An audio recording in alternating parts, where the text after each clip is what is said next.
I don't even remember how long it's been. Hello, my dear. We are live. Welcome to everyone watching. How are you today, Sherry? I am great. Happy Monday, Thanksgiving. I'm sure everyone has a lot of plans this week. I'm sure you do. Yeah, trying to, manage family, get, everything going with the holiday, but what a better time than Thanksgiving. My family's had a lot going and I'm very grateful and blessed that we can still get together. So, Absolutely. Well, just so everyone knows, stress during the holidays. Guess what? We're going to have a master class for how to manage stress during the holidays. It's going to be about an hour master class, but it comes with some pretty cool stuff. So if you sign up, then you can go on my Instagram and or Becky can plug it in while I'm talking and you can sign up. You get a month of free membership to the BNC community. You also get a 30-minute coaching session with me in the month of December. And there was something else, and I just drew a blank. See? I know, right? Oh, yeah, I know. I was like, whoa, see, this is real live stuff here, folks. We're not professionals. No, Monday. we're going to have a Q&A follow-up as well on the 15th. It comes with a little bit of homework, nothing too major, just some things to help manage the stress to get you through December and into January and without totally falling off the wagon and letting stress take over and then the whole let's eat right everything in sight and so forth. So it'll be kind of fun. So hopefully you can sign up. There's some great offers there for you. Speaking of Becky, we have a guest. We do. So this is a fellow Nebraskan that I met on social media quite some while ago. And actually, he lives where my children are going to school, although he kind of bounces between states. But he was a roofer that has lost over 110 pounds, eating keto and carnivore. But we will let him tell the story. So welcome to the live, Michael. How are you? I'm doing tremendous. Thank you. Absolutely. So why don't I know the story. I followed the journey, but why don't you let our followers end up and hear the story of what started you on this path of kind of getting your health back? It was well beyond weight loss. So Yeah, I'll just start obviously at the beginning, like I do the rest of my story times with the podcast. I think it's the easiest way to go, and then you guys can ask questions as we go through it, whatever. But almost like everybody else on their, I don't know if you want to call it carnivore journey or whatever, it started when I was a little kid. I always struggled with weight. I look back at my pictures going back into grade school years, and especially after my I think it was about my second or third grade year. You could see me being a pudgy little kid. It's just so weird when I think back of it now, and I grew up in just a small town in Nebraska. My parents had no idea about, nutrition or anything like that.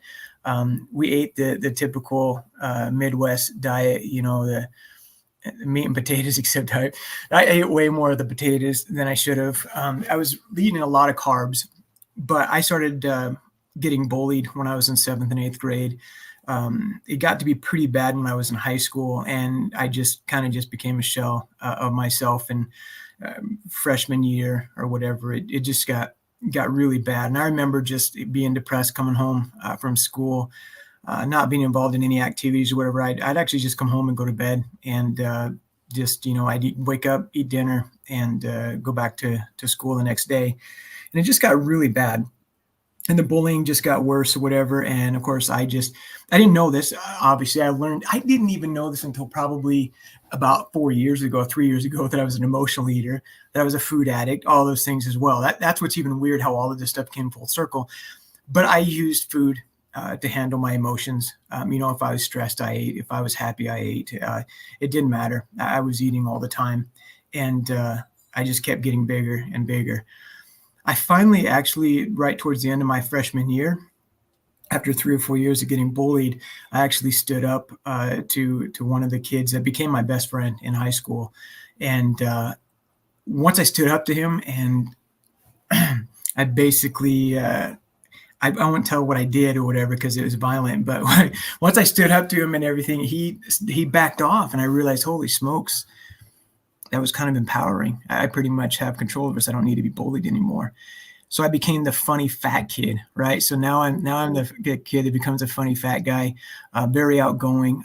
Became halfway popular in school. I was the president of the student council. I was in a lot of different things, a lot of activities in musicals and drama, football, whatever. And I lifted weights, to also cover up. I had just a lot of things that I went through in my high school days that fed into addiction. And I say that because my food addiction was real, and that food addiction, that sugar addiction as a young age led to painkiller addiction later on. When I was a senior in high school, I ended up deciding that I'll never forget this. I say this in every podcast too, but I remember looking at myself as my senior year. It was right before Christmas, my senior year. And I remember I got out of the shower and I was looking at myself in the mirror, and I was like, man, Mike, you are fat. I was like, no wonder no girls like you. You are just a fat kid. And my mom would always tell me, like, oh, you're not fat, Mikey. You're just big boned. It's just the way it is, because moms are awesome like that, right? And but I realized then, I was like, no, I'm pretty fat. And I decided right there, something weird happened to me where when I looked in the mirror that day and I realized that some switch kind of flipped in me. And I was like, I'm not going to be fat anymore. I'm going to lose weight. I'm going to become sexy. Or the girls, I don't know what I was thinking. I was at high school, right? But anyway, I decided I went crazy. I started eating like 800 calories a day. I woke up at 4:30 in the morning. I walked on the treadmill for 45 minutes a day. By the time I graduated, I went from 270 pounds down to about 220 pounds. But I was miserable every day because I wasn't eating hardly anything. And all this stuff just comes together, 30 years later after all this happened. But I was miserable, trying to diet all the time. About 9 months after I graduated, I was really into lifting weights this whole time. So even as a bigger kid, I also noticed too, like eating 800 calories a day, that my lifts went down incredibly. Like I went from benching 285 pounds down to like 210. I was like, man, how come I can't lift very much anymore? Well, I was starving myself basically, which wasn't very healthy. But I got into Muscle and Fitness magazine, and it started talking about how, I need to eat every 2 hours. I need to exercise a lot more, whatever. So I decided I'm just going to try it. And like I said, this is about 9 months after I had lost about 40, 50 pounds. And I would wake up in the morning and I would eat like 2 baked potatoes. So I'd get my carbs in, right? And then 2 hours after that, I would eat 3 cans of tuna. So I'd get all my protein in. Then I would go run for an hour. And I got to the point where I was running until I just got tired. So I'd run 6 miles in a day, 7 miles in a day. And then I would lift weights at night. And I lost probably 35 pounds in a month, and without even weighing myself or anything. I got really, really ripped, really strong. Like, if you're paying attention to what I'm saying, though, my food addiction was still there, right? Like I'm eating every 3 hours, every 2.5 hours, and I'm eating tons of carbs. Like I would eat a 1 pound bag of macaroni with paste pecana sauce in it. And then 2 hours later, I would eat 4 cans of tuna. And 2 hours after, I'd eat another pound bag of macaroni. I was feeding my sugar addiction. I wasn't doing it right, but I was a young guy, right? I was 19, 20 years old. And so my metabolism was and I think too, because I was so overweight in high school, this is my theory that I came to, like I was a late bloomer, adolescence wise, right? And I looked at other kids who were farm kids, they're going through puberty. This is weird. Like, I don't know why I'm bringing this up, but when they were going through puberty when in 6th, 7th, and 8th grade, right? And I'm a freshman in high school going, what is happening? Like, why am I not changing? Well, I was a sugar addict, right? I was a food addict. I'm eating all these sugars, all these processed foods or whatever that were hindering my hormones, I think. And I was a late bloomer compared to these other kids. But when I lost all the weight after my senior year, like I think my testosterone levels started, because they work just like your insulin, right? You get heavy, you get everything else, and your testosterone hormones don't work right or whatever. Your insulin levels don't work right. So once I lost the weight, man, my testosterone levels just skyrocketed, and then I got big, ripped, like just huge, really fast. And everybody was saying, "Man, Mike, are you doing steroids?" Like, no, I don't know what's happening, man. I'm just freaking getting huge. And it was, I think it was just because the way I grew up and most of my growing up years, like I just did not have the right testosterone levels or whatever, right? And then it just exploded on me, and I just got huge.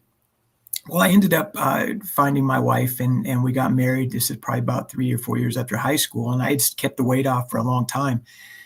But as soon as I got married, I got into all those bad habits again, and I was not watching what I was eating and everything, and the food addiction just came out with it. I was still an addict even up to that time, and I was eating a lot. I was surprised that I hadn't gained 300, 250 pounds or whatever, right before I was even married.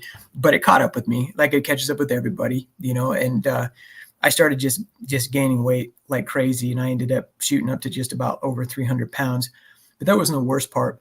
I actually kept lifting weights during this time, and I had injured my back when I was about 36 years old, and I'd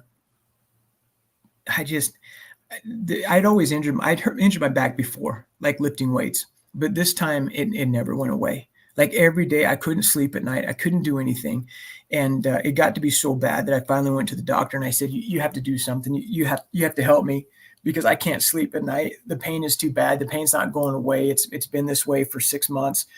And he said, okay, Michael, I'll give you a couple of Loratabs, or actually I think he just prescribed one Loratab to me. It's like 5 milligram Loratab. And so I was like, okay, good. I didn't know anything about painkillers. I had no idea. Like I'd never drank alcohol, never done anything like that, right? So he prescribes the painkillers to me. I took one that night that he prescribed it to me, and I didn't feel a thing that night. I still slept the same way. I still like in a lot of pain. I was like, this is stupid. The next night I took 2, and still didn't do anything. I just wanted to sleep through the night. I think that was the worst part of it. The next night I took 4, and I slept like a baby, right? Like, I mean, I slept all night long. I thought, wow, this is amazing. I think I found the Holy Grail. Not understanding what addiction is, nothing like that, and it did not take me long to graduate up to 6 to 8, up in the prescription, Mm-hmm. And I ended up for almost 10 years taking painkillers. Like I went from to Percocets to fentanyl, to everything, and it got to the point where like I was taking up to, I found this out too when I went to rehab, and I'll really go into rehab and that sort of thing. But I didn't know this until I went to rehab, that I was a highly functioning addict. I was labeled as a highly functioning addict, right? I didn't understand addiction, didn't understand alcoholism, didn't understand any of those things. But I was doing at the time tax law seminars. I've been doing roofing for about 7 years, but I was doing tax law seminars, and I could pop 6 Percocets and do a 4-hour tax law seminar. Like it just never bothered me. Never, and I didn't know why. I just felt good when I took it, but it didn't like hinder my thought process or anything like that. I mean, like it incredibly relaxed me. Like I could put on a show for everybody, it was just weird. Like I did not understand that I was a highly functioning addict at the time. And I think I was taking, like I said, up to about 22 to 24 pills a day, which when you listen to other addicts tell their stories for painkillers, that's a lot of painkillers, but that's nothing compared to when you think of the stories like Rush Limbaugh, who was taking 60 Oxycontins a day, at the time that he checked himself into rehab and things. And so I just didn't understand my addiction at that time. My relationship with my family got really bad. We were living there in Donovan. Becky, you know where that's at. Mm-hmm. We were living there in Donovan and on a lake, and I had lost my company. Like I owned my own company at the time, and I lost it. We lost our house. We lost everything. And of course, everybody was saying, Mike, it's the reason why is because you're an addict. I mean, there was lots of other things that happened or whatever, but man, I took the brunt of a lot of criticism. You need to take care of your family. You're not being a good husband. You're not being a good father, all these things. And the whole time in my mind, I was always, I have pain, right? I need the painkillers because I'm in pain. Like, I don't understand this, right? My doctor would say, you're addicted to this stuff. And I'd say, well, I should be addicted to it. I mean, I have to take it for the pain. And I remember it got so bad at one time with my doctor, who was actually a family friend as well. And he had taken my blood work up. My cholesterol was almost 500. My triglycerides were in the 700s. My CRP levels, right? So my inflammation markers in my blood was just about 14. When my appendix ruptured 3 years ago, my CRP was 18, right?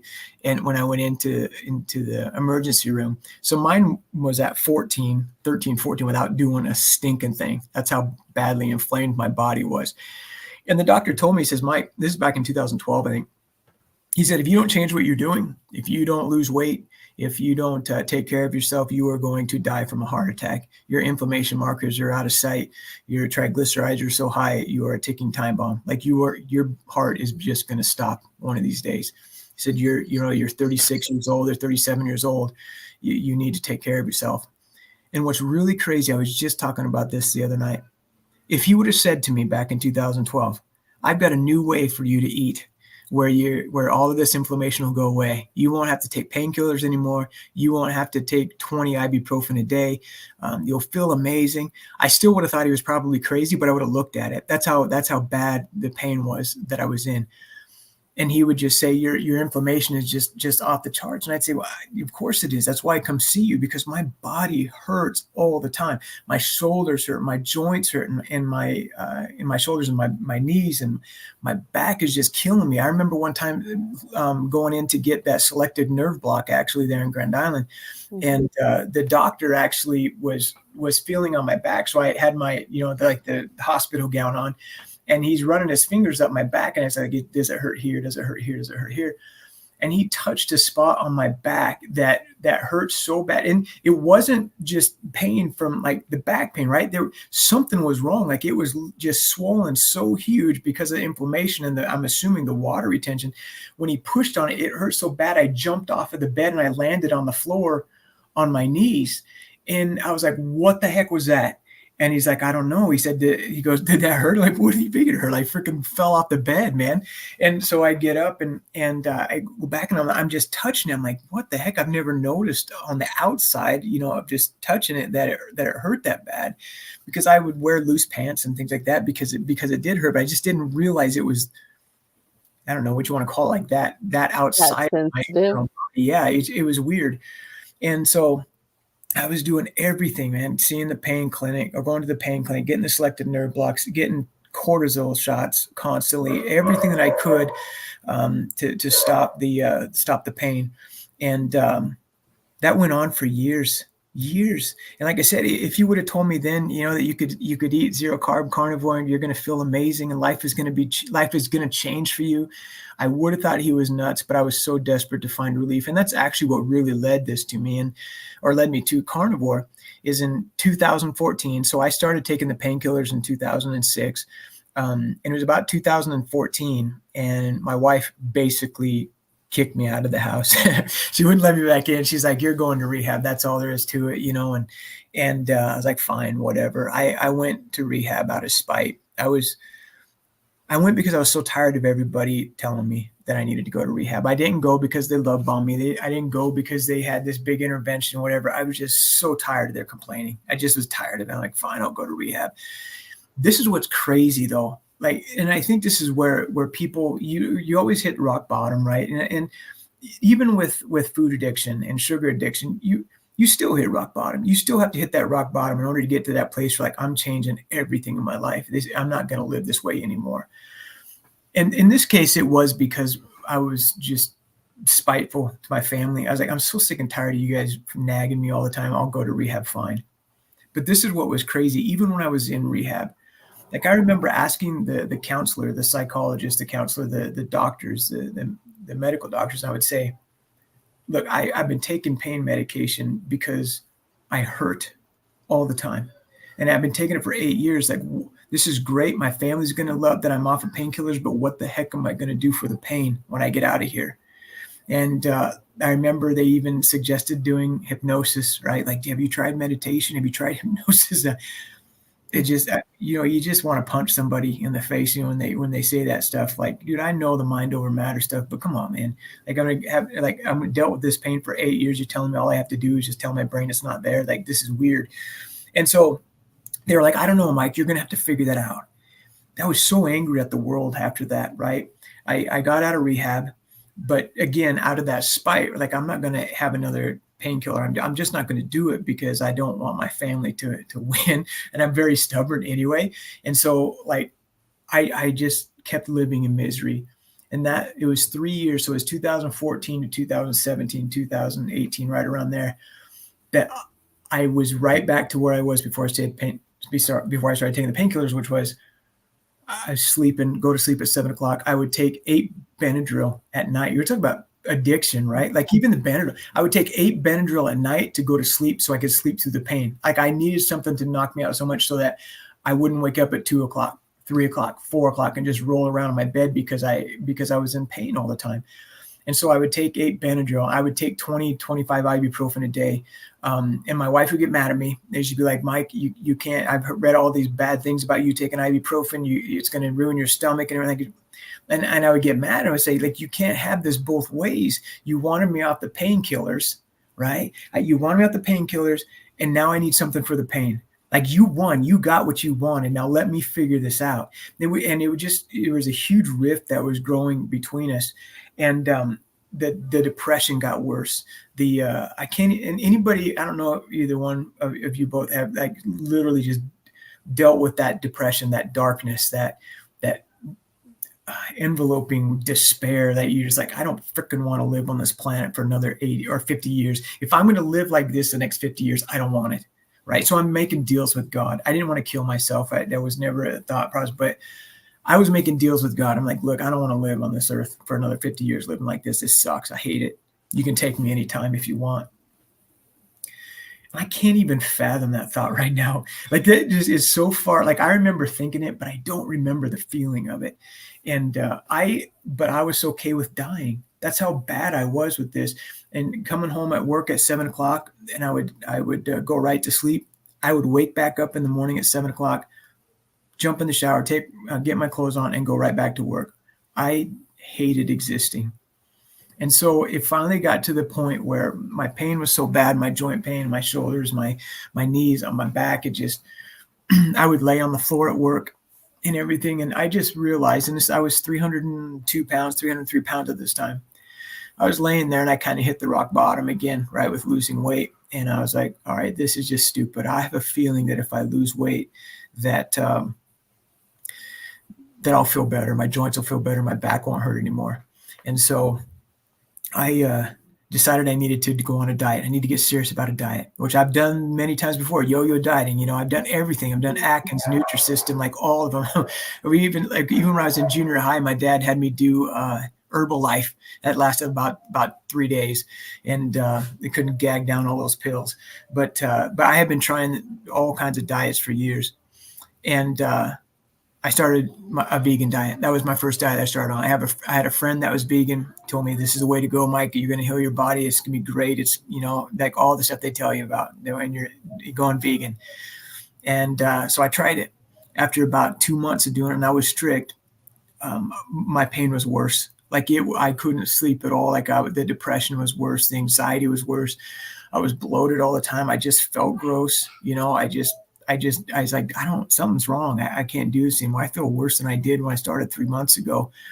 And so I came across intermittent fasting, and this is what started everything. I had no idea of this world of carnivore or keto or anything like that, but I came across intermittent fasting.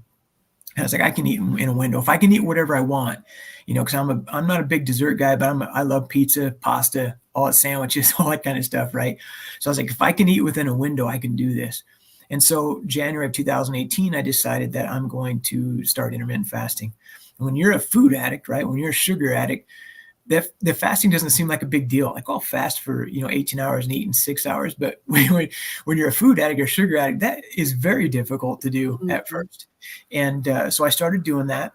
And after a couple of weeks, it was getting easier. So I'd go to 20 hours and then fast for 20 and eat for 4. And then I would do 22 and eat for 2, then 1 meal a day. What I started realizing was that when I was eating 1 meal a day, if I'd make it 24 or 26 hours, I had no pain.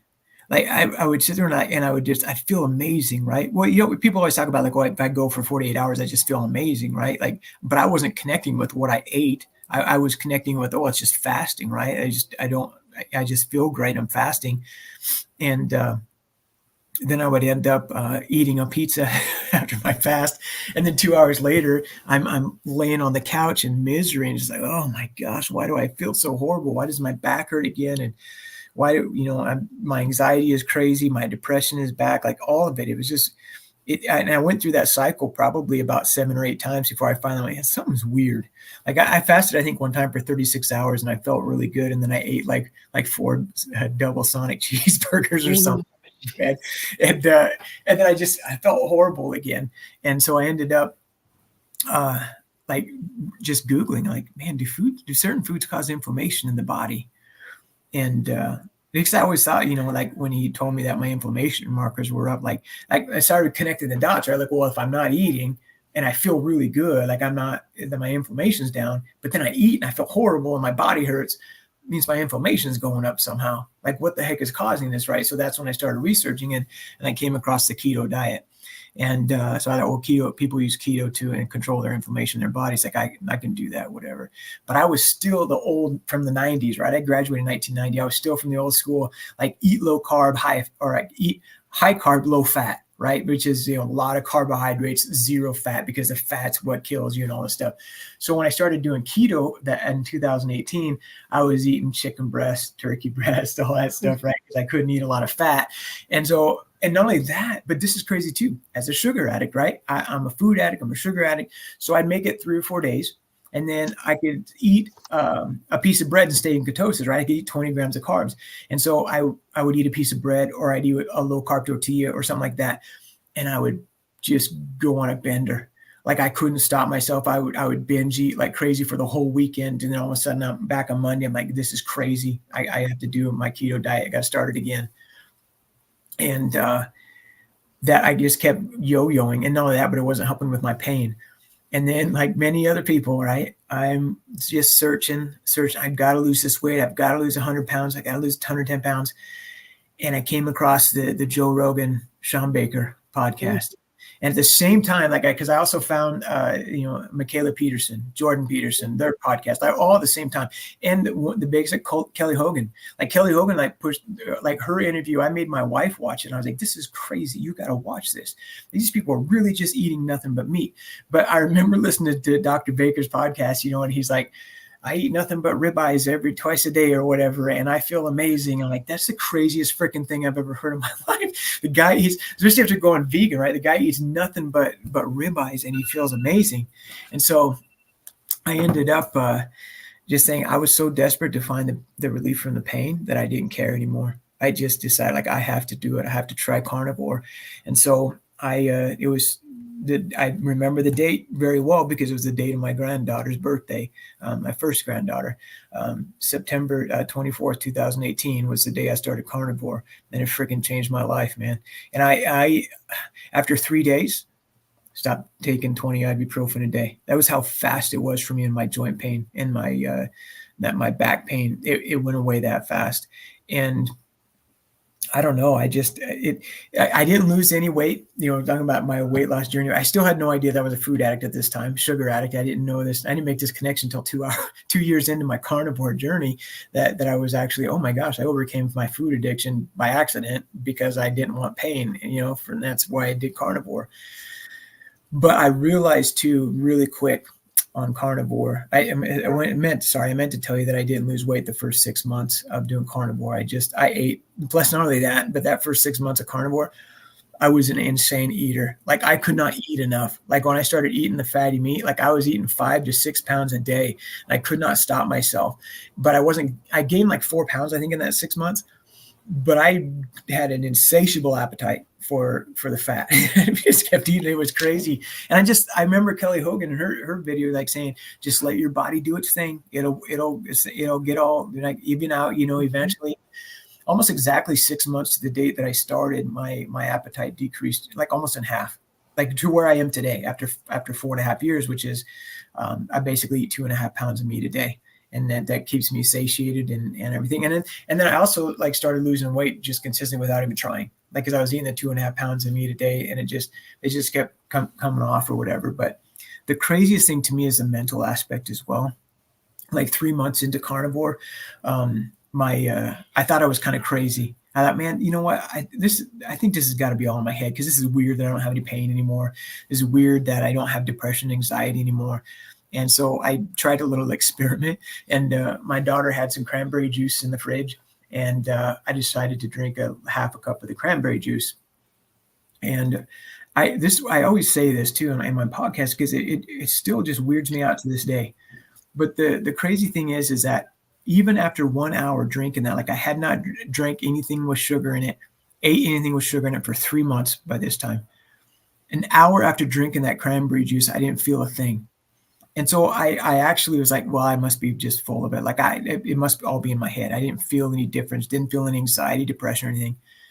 And I forgot about it. I freaking forgot about something I drank an hour earlier, right? Because you do it like for 40 something, like in my case, he did it for 45 years, 46 years, eating sugar, eating whatever you want, not paying attention. Like I'd already forgotten I drank that cranberry juice. An hour after that, right? So 2 hours after I drank that cranberry juice, I had paralyzing anxiety. Like I was standing in the middle of the kitchen, and I just started getting all these thoughts in my brain. Like, oh my gosh, I got to pay this, but holy crap, I got to get this roof done. Oh my gosh, what if this happens? What if it rains the next? Like all of these things kept going in my mind. And I just was standing in the middle of the kitchen, paralyzed. And my wife comes in, and she says, Mike, what's the matter? You look kind of sick. And I was like, oh my, I just had this crazy anxiety coming back. I can't even think straight. And then I remembered that I drank the cranberry juice. And I was like, no, like I had already forgotten that I had drank the cranberry juice. And by that time it was too late, right? Because that depression, anxiety, like that darkness that enveloped me was just, it was so surreal. And so I ended up waiting 4 or 5 hours. It lifted, the anxiety, the depression stuff slowly went away. So I was like, I have to know for sure that it was the cranberry juice that did it. So the very next day I did it again. I drank another half a cup, and sure enough, that's when I realized, like, dude, my body is messed up. My metabolism, the way my body metabolizes sugars, how my body reacts to sugars, like it's over. Like I don't think I can ever have a sugar again. And so eating carnivore, eating zero carb is literally my medicine. Like it's just what I do now, and it keeps me straight. Like just before I got on here, I grilled up a bunch of, I think I had like 6 beef patties with Swiss cheese and some mushrooms on there. And that's what I had to eat pretty much all day. It was just the beef patties and cheese. But it's easy for me to stick to because of how miserable I am if I eat sugars. Even something stupid like the other night, I was driving home from Rapid City with my mom, seeing my son and my grandkids up there. And she got some dill pickle sunflower seeds. I mean, this is stupid stuff, right? It was like, but she got some dill pickle sunflower seeds. And I'm like, I'm just going to try some. It can't hurt me that bad, after years of not doing anything like that. And so I was just, munching on something while I was driving just to keep me awake. And it for like the first 2 hours didn't bother me, and I ended up going to sleep that night. This was last Sunday. And I went to sleep, and 1 o'clock in the morning, man, I woke up with crazy anxiety. Like I woke up every 45 minutes the rest of that night thinking about stuff and like stupid anxiety. Like it was just dumb. And of course, sunflower seeds had seed oils and everything else in them. I mean, like it was just stupid. I'm like, oh, I mean, you ever freaking learn, man? Like it didn't cause any pain, but the anxiety and the depression that it caused all through the night, not being able to sleep, was just stupid. So I don't know. I look at the beautiful thing about all of this as well, and I'll let you ask questions if you need to, whatever. But is that 6 months into this, my wife was premenopausal, right? And she was just all over the place. Just miserable, getting migraines. She had restless leg syndrome and everything else. And I kept telling her about this doctor, the OBGYN that I followed from Omaha named Dr. Fitton. Yeah. Right. And I said, she treats her patients with PCOS and all the, and, fibroids and everything else. Cause my wife has fibroids, treats them with a keto diet or a carnivore diet. And I said, you got to check her out. Cause she thought, like everybody else, when you tell people that, oh, I'm eating carnivore, like, oh, you're going to die of heart disease. How do you feel about that? So my wife thought I was going to die of heart disease. And so, she was like always questioning me and everything. And what was weird is that 6 months after doing this, we had not slept in the same bed for 7 years because of my sleep apnea.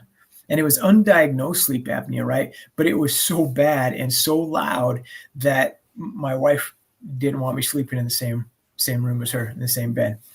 And so for 7 years, we never slept in the same room. 6 months after I started doing this, I stopped snoring.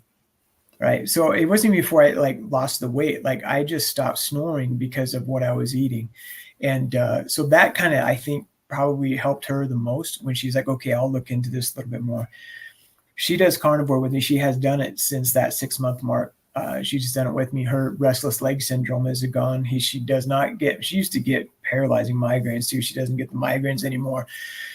She still has issues with the fibroids or whatever, but nothing compared to what it was. So the inflammation has gone down incredibly with it. We eat carnivore together. Like whenever I'm here, we're always eating ribeyes, and she just ate herself four beef patties with cheese as well. So she does it. She does it with me. She feels amazing, and I don't know. I can't express to people enough like how much it's changed my life, like incredibly. I now, like I told you before, like I was okay with dying before. Like I cannot fathom that thought now. Like in my mind now, like I'm gonna freaking live to be 120 now, and I feel this way, and I feel so good inside. Like the energy that I have, like it's just so stupid, but I'm at Menards or Home Depot and I have to run into the back to check something, whatever. I just run. I run back there, just because I can, and I'm not out of breath when I get there and stuff. And playing with my grandkids, like everything, it has changed my life incredibly. And there's people always ask, I've done these other podcasts, and because a lot of people are like you guys, you're pretty hardcore into the keto and carnivore and stuff. And they're like, man, will you ever go back to eating that way? No, not even close, and what's beautiful about all this, right? Like I told you, I went to rehab out of spite. Everything happens for a reason, right? In this universe that we live in. And, I was angry at my family. And part of that 3 years of misery after I got out of rehab was I was angry at my family because I was in misery. But to me, I looked at that, you know what? I will live the rest of my life on this planet in misery if it means that I can save my family. So I will sacrifice my pain for my family. But what it did do, though, for me is that it opened my eyes because I kept searching. Had I gone back to taking painkillers, it would have masked the real issues, right? I would still be taking painkillers. I would still be not worried about how to fix my back pain because I'd be like, doesn't matter. I had the painkillers. I can deal with this, It all happened like it was supposed to. It forced me into trying to find a holistic answer to what ailed me, and what's interesting now is my brother has seen me do this. He's seen me go through this the last 5 years, 6 years. He's seen my pain go away. He's seen, losing 110 pounds, 120 pounds. And he is about 200 pounds overweight. And he just had a massive, first and only so far, massive gout attack in his knee and his ankle on the 3rd of July this year. And it was so bad that, of course, he went to the emergency room, the hospital, whatever. And so I sent him, like, of course, they tell him, don't eat red meat. Red meat's going to cause your what do they call that? The purines to. Yep. Yeah. He said it's going to get so high that it's going to cause you to have a gout attack. And I said, man, that's not true. Listen to these podcasts, watch this. You need to do the exact opposite. That's the other thing that this has taught me too. Like anything I ever read, it's like these guidelines or everything, like whatever they tell you, just do the opposite. Always. Never do what they freaking tell you. That's just insane. So when I don't know if I should get into this, but even like when COVID came, whatever, I'm like, I'm not getting the freaking shot. Like I basically became healthy by doing the exact opposite of what you've been telling me to do for 50 years. Like I'm not going to listen to you, which is crazy, right? But I don't trust anything anymore now. I don't trust at all, like anything. And that might be like so far out there, people are like, man, that's just too, it doesn't matter. Like I don't know what to think of anything anymore. I don't know what to trust, like even when my appendix ruptured, like it was probably 2 years after I started carnivore, my appendix ruptured. I went to the emergency room. I was laying there but I lived with the pain for about 3 days. So I was like, you know what? I've been in worse pain before. I can deal with this. So like on the third day, like I was getting up and I was puking and I was sweating and then not sweating and sweating and everything. And my brother-in-law was like, I think your appendix ruptured, man. You need to get to the hospital. And so by the time I got to the hospital, the doctor told me, he's like, dude, you are starting to turn septic. If you had not come in, you wouldn't have woke up tomorrow morning. Because I just lived with it for so long because I didn't want to have the painkillers. I didn't want any of that stuff. Right? Just freaking being stubborn. And I was like, nope, I can deal with this. And so when they asked me, if I wanted a shot of fentanyl or whatever, I was like, nope, I can't take it. I'm just going to deal with the pain because I don't want to have to deal with this or whatever. But eventually it got so bad that I was like, okay, give it to me. I don't freaking care anymore. But the nice thing is I didn't get hooked on it or whatever. But the reason why I share that is like, that's the only time I'll ever probably go back to the doctor is if something bad like that happens or I break something, because I just don't trust any of it anymore, especially knowing what I know now and how the only time I've been sick in 5 years doing this is crazy too, right? My allergies are gone. I had seasonal allergies from my freshman year in high school, like bad allergies, right? Like waking up in the mornings, and I have to wash my eyelids because my eyes are stuck shut from the mucus, and there's just like sneezing attacks, like unbelievable. And I dealt with that for 20 some years, and I just started carnivore like in September, right? Which is right at the height of like when I should be having really bad allergies, and it's gone. Like I didn't realize until 3 years later, oh my gosh, I've not had allergies in freaking 3 years. Like I can never sleep with the windows open in the spring or the fall. I can never, and never do that. I'm popping, chlorophyll. I don't even feel the name of the medicines anymore, but I'm popping all these medicine stuff. I don't have that anymore. I don't know. It changed everything in me. It's just wild. Sorry. I keep talking. I can tell stories like all night long. Just yeah. No, absolutely. I love it. And like I said, I have followed the journey for quite a while, and obviously we both end up and came to the world of carnivore or seeking health by way of Sean. But the one big thing, I think honestly throughout all of it is the addiction side. So you were formerly addicted, but even when you were eating, even though the food groups are eliminated out, right? And you're just eating meat or animal based, you're not feeling deprived. You're not feeling that addiction side of things anymore. Yeah. And many people, when they look at the abstainer versus the moderator, they do feel like they're deprived. Oh, I could never give that up. How can you eat so deprived? Yeah. And that was, like I said, I overcame it by accident, right? Because I did realize later on too, that I needed to be, my mentality is an abstainer. Like I can't moderate. Like that's why I was 310 pounds. Right. And I had no shut off. And so I learned that too. But when I realized, in fact, I think the podcast I was listening to was Bitten Johnson and Carnivore Yogi. I was listening to that podcast, and Bitten Johnson, who is Bitten's Addiction on Instagram, she made the comment, right? She's like, she was talking about some study that was done, or one of her friends or somebody that had done a study, and talking about like anybody who's become an alcoholic or a drug addict, or a painkiller addict, drug addict, whatever it is, probably 99% of the time, 90% of the time, started off as a sugar addict as a kid. Right? They just traded one addiction for the next. And that's what happened to me. And to prove that is when I became really heavily addicted to painkillers, I didn't need to emotionally eat as much anymore. And I did actually lose like 40, 50 pounds, right? Because I'm like, this is kind of cool. Like rather than looking at it going, look, my appetite went down. I was just able to control my emotional eating basically because I was taking painkillers. I was trading one addiction for the next.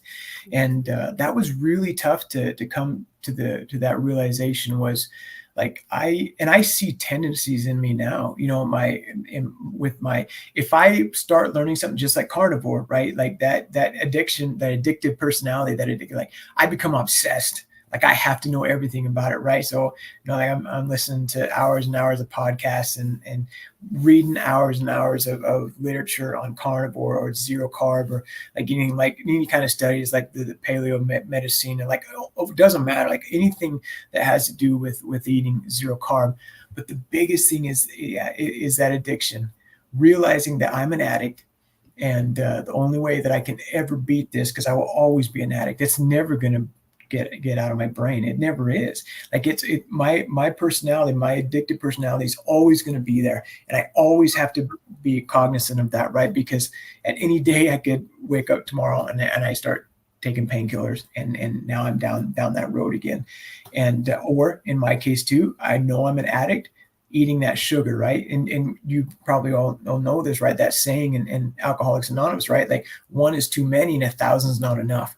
That's the way it is for me with sugar, right? One is too many and 1,000 is not enough because I can't stop myself. I'm an addict, and it's okay to be an addict. It's okay to realize that, you know, I can't control myself when I'm eating foods with sugars in them or foods with carbs in them. And it's really weird for me to see people, you know, saying that, you know, like it's not bad to eat fruit. It's not bad to eat, you know, whole grain, you know, food or whatever, right? Like maybe not for you, it's not, but for me, it is bad because I'm an addict and I can't stop myself. If I go eat that apple, I don't know if I can stop at just an apple. Like I was going to start triggering, like I have to be careful even with diet sodas. I can't drink diet sodas very often because it triggers, like it's for whatever my brain's like, it's going to trigger some like, oh man, that looks really good. I should eat that. When I wasn't even thinking about that food before. Right. Mm-hmm. And it's the bad. Plus it's, you know, the aspartame crap in it, which is really bad for you. But it's just like, I have to be super careful because that addiction is so real. And I remember people on my Instagram, you know, like, I don't remember, somebody was just on, maybe it was on World Carnivore Tribe, but somebody was just getting pounded, you know, because they were talking about being a sugar addict. And somebody's like, I'm so tired of people calling your sugar addiction the same thing as somebody who struggles with painkiller addiction or heroin addiction or whatever. This is crazy. It's not the same thing. And that was really triggering to me. Like, no, it's the same.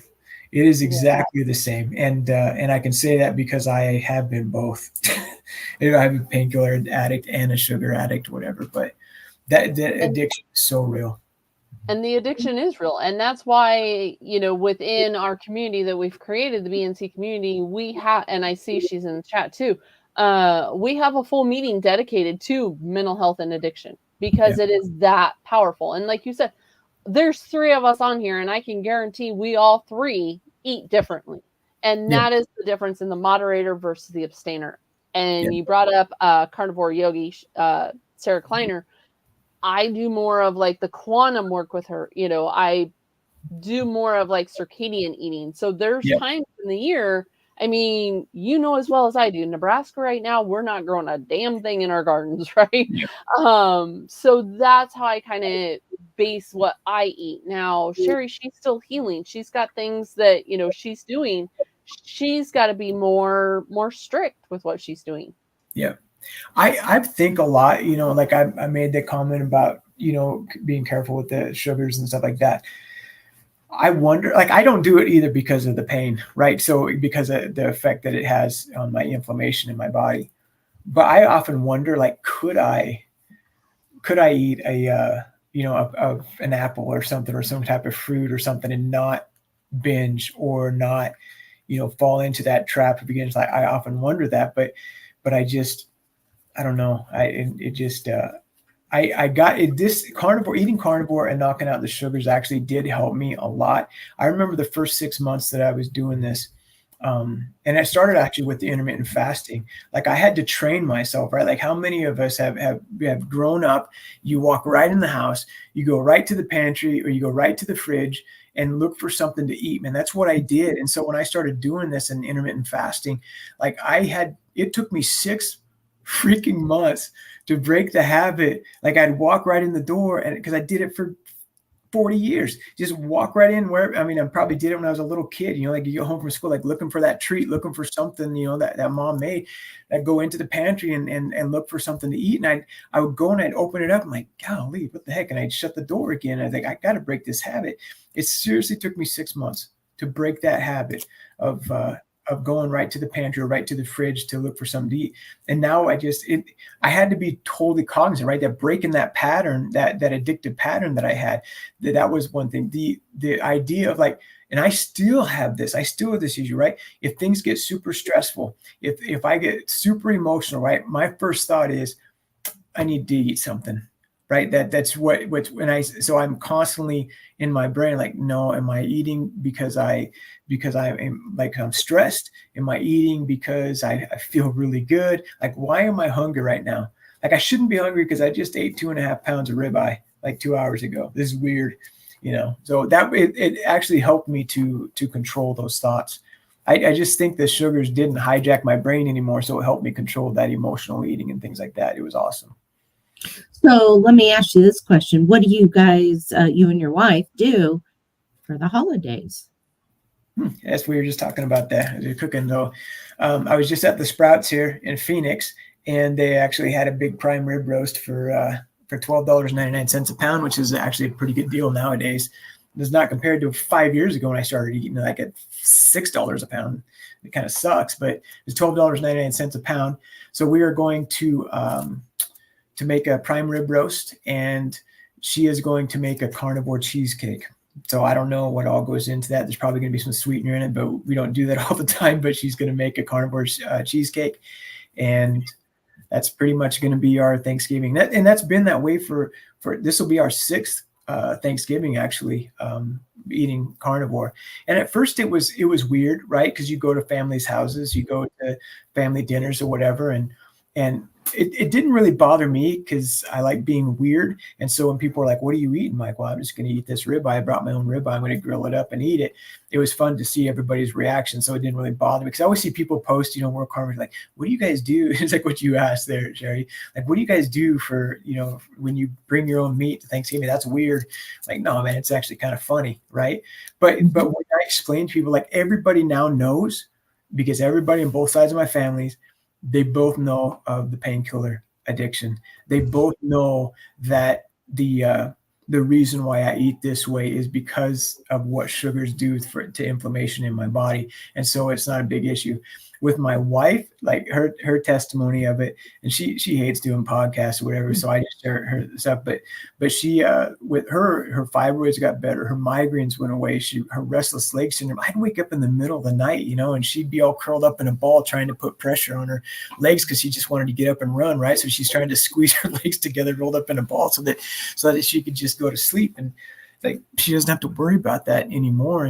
And so it's very easy for us to stick to. We eat a ton of In-N-Out Burger down here in Arizona. I think it's the only reason why we moved here, is so we could eat In-N-Out Burger, to be honest with you. So we eat in fact, we just went there last night when my plane got in.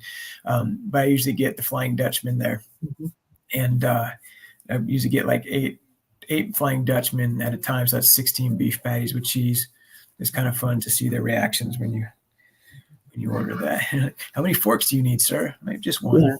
It cracks me up when we go out to eat and, we're ordering and it's like, well, I want a steak. And they're like, okay. And do you want, what sides do you want? None, and they're like, oh, or I order wings, right? Chicken wings. Do you want the celery and carrots and do you want ranch dressing? No. Do you want side? No. And they stand, it's like they stand there for a minute looking at you like they have no clue what to say. It is kind of funny. I agree with you that to see the reaction, because people get the sides, right? Yeah. Yeah. No, it's I don't know, all of this stuff. Like it cracks me up, because I'll go to Wendy's too, and I'll say, hey, I need a Dave's triple, a two of a no bun or whatever, and they always screw it up. It doesn't matter, Yeah. But no, I think the biggest thing for me, you guys, I know it's part of this meeting or whatever. It's just I wish I could figure out some way, because I'm active enough on Instagram. I'm not like super active, stuff. But if something just really hits me, I'll say it, or whatever. But this has been unbelievably life changing for me. Like I cannot. I don't know. I still go to bed at night thinking, after what, this is 5 years now that I've been doing this. I still go to bed at night going, dude, you freaking eat meat and you feel amazing. Like, it's impossible, man. Like it's so weird. And but it has not only that, but the other thing is like being a roofer as well. Like that's weird. I never thought, like, I'm doing tax law seminars, like I told you, and I went from that into to being a roofer now, and I'm a meat eating roofer. It's just weird. But that's honestly, like you said, you're just a meat eater, right? You strip things away. But the biggest thing is the fact of you got to the root cause. And for you, the root cause of the addiction, of everything, was what you were putting in your body. Yep. And many people don't even make that connection. Yeah. They end up and they want the Band-Aid. They want the quick fix. They want, that side of it. Yeah. Yeah. And that's where it weirds me out, right? So like watching the Huskers lose again the other night, like you watch Fox News, right? And then in that Fox News, or not Fox News, but on Fox Sports, whatever, they have like all the ads for prescriptions, like all the time, right? You're just watching this and you lose like watery eye syndrome. Like we're like, you use medicine for watery eye syndrome, or get this, like they had psoriasis because we were watching it on Peacock, right? So they had all these psoriasis ads for prescription drugs. And my father-in-law, who's basically one of them with my wife that made me go to rehab, we're sitting there watching and I'm just thinking, and all they got to do is cut sugars and processed foods out and their psoriasis will go away. But instead, you got all of these stinking like side effects, may cause unbelievable diarrhea, rotting, your colon might fall out. Just weird crap that like is just all of these things that could happen to you. And all you have to do is just stop eating processed foods, stop eating the sugars and whatever works. And most of the time it's just cutting out the processed foods and that helps. So. But yeah, it does blow my mind that all I had to do was change my diet and it changed what ailed me. Yeah. For sure. Yeah. I'm in the process of reversing my type 2 diabetes. I'm off all my meds. Hello. Yeah. And I'm carnivore. Yeah. Right. How just out of curiosity, Sherry, how long did it take you to get off of your meds being carnivore? It was the first, I think it was July 3rd. Of this year. It's when I stopped taking my type 2 diabetes meds. Yeah. So yeah, it took me a year and a half because I did keto, and with the keto I did flexing. I tried to flex, and the flexing was detrimental to me, and it took my diabetes. I had got it down from like 8.2 to 6.2, and then it went back up to 7.2 with flexing. So again, kind of what Becky said earlier, what works for somebody else doesn't work for me. And I fought it for a year and a half. What I knew was I felt better, even though I wasn't losing the weight. I couldn't get my diabetes under control. I still was feeling better doing keto. It's when I had to remove dairy and go carnivore, and I had to stop fasting. I had to start doing fat fasting. Yeah. My body does better with fat. So I do a higher fat with an adequate protein is where my body's the happiest. And again, that's different than what Becky's doing. That's different than what you're doing because we're all different. But what I didn't do was quit, because the alternative was to get back on all the diabetes medicine and die. Yeah. And it's life or death. And that's why I'm an abstainer too, because I can't go back down that road again. Yeah. That's interesting. Yeah, my mom just called me the other night. Well, yesterday when I was sitting at the airport, and she said my aunt had just been diagnosed with type 2 diabetes, and I was like, just tell her to call me. We fix that. We can fix that in just a couple of weeks. But yeah, Yep. it's pretty amazing when, like, most of the stuff, like we were just talking about, most of the things that bother people are metabolic. And what I love now is seeing all of the studies, all the stuff coming out with, and like what Dr. Chaffee is doing, so like interviewing those doctors where we're talking about how cancer is also starting to be learned at and looked at as a metabolic issue as well. That is awesome. And I think it's cool. And I hope we keep going down that road, and it keeps getting more well known, because I don't know. Like I said, I think there's a lot of issues in the medical world, and I don't think that the doctors, I don't think that they're bad. I don't think that they're evil. I think they're just doing what they've been taught and what they've been educated on, and stuff, because there are doctors out there that don't, like Dr. Chaffee, like Dr. Baker, and that are starting to get the truth. But I never could understand, and I don't know how much longer you guys want to go on this, whatever, but I can never understand. My dad died of cancer when I was 26 years old. So I just turned 51, right? So he died before his 49th birthday, and I was 26 years old. And I remember when he was at the height of his liver cancer and what he was dealing with, and me taking painkillers actually made me think all the time of my dad, because my dad had liver cancer, and they think the reason why he had liver cancer was because he was in an accident when he was in high school. He basically was thrown from a tractor. He was hit by a car on a highway, thrown from the tractor about 70 feet, landed on his head. Dude, I would watch him pop 20, 25 aspirin or 25 Tylenol at a time, just because of the migraines that he got.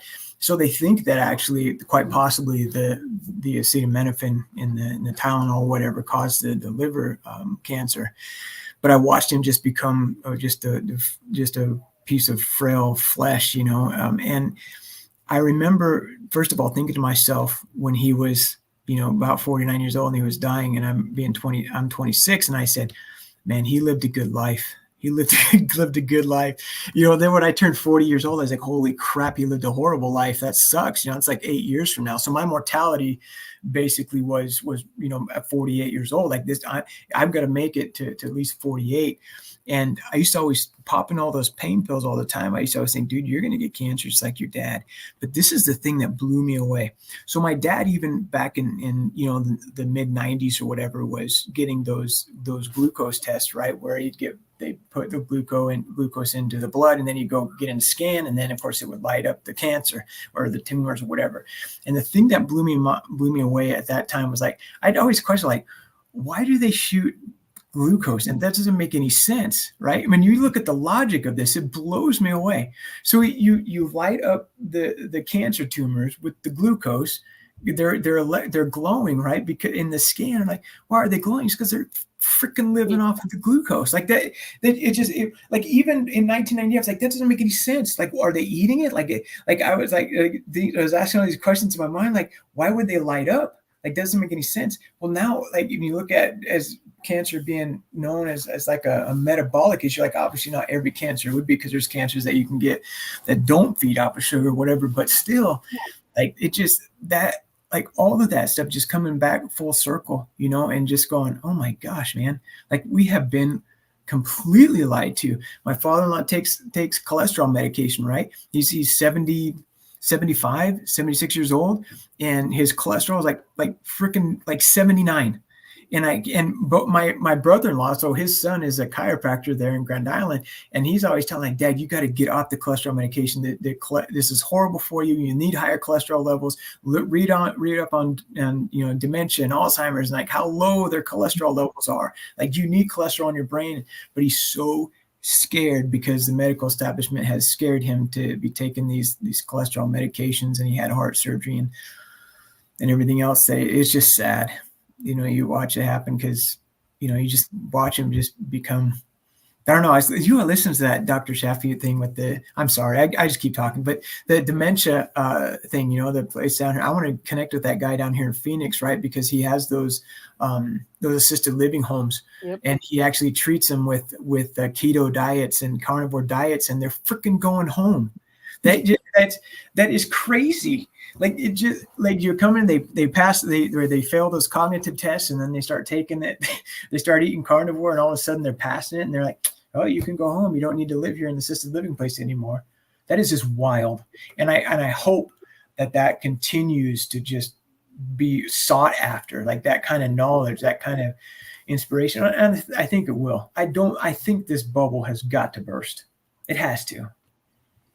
People figuring out that they've been freaking lied to for 50 some years. That dumb Ansel Keys starts. Yep. And I think it's just going to end up and take, people kind of like tonight, you sharing your story, people getting out there, people being that voice of resonation, right? People that we can end up and just share our story, share what we've done, share what we've dealt with, and we're all dealing with something or have dealt with it, right? And now we have, it's not necessarily that we're all the same, but we end up and we have, ways of reversing, and we don't have to just put, another pill in our mouth. Yeah. Sorry about my dogs, but nope. The reversing thing is actually it is huge, and that's exactly what I did. I feel like I feel better than I did when I was in my 20s. I feel better than I did when I was 26 years old, thinking about my dad at 49 going, he lived a good life. Like, I feel better physically, emotionally, mentally than I did when I was in my freaking 20s. Like that, you can't put a price on that at all. Mentally, emotionally, physically, it's just awesome. It is. Well, I know I can speak for Sherry. We appreciate you coming on, but also be respectful of your time. It was wonderful. It's always great connecting with you, Mike. Whether it's here in Nebraska where it's a little bit colder, I wish we were all in Phoenix, but it is nice. Yeah, I like it. Awesome. Any final words? Where can people find you? How do they connect with you? I know you said you were on Instagram, but not as much. Yeah, so I am zero carb, as in just like it sounds, zero carbohydrates. So zerocarb.roofer on Instagram, and just Michael McCain on Facebook. But I mainly post about eating zero carb and roofing on Instagram. So that's where you can find me. And I do have a website too, zerocarbroofer.com. Actually, it has my podcast. I'll have to add this one up there now, this live that we did here. So it has some of my podcasts and my story and stuff like that. So that's it. You did it. Well, I appreciate you and everyone that jumped in. Thank you for watching. And anytime you want to come back, Mike, feel free to reach out. Awesome. All right. Thank you so much for the interview. It was fun. All Absolutely. Right. Thank you. Yeah. Have a happy Thanksgiving. You too. All right. Thanks, Mike.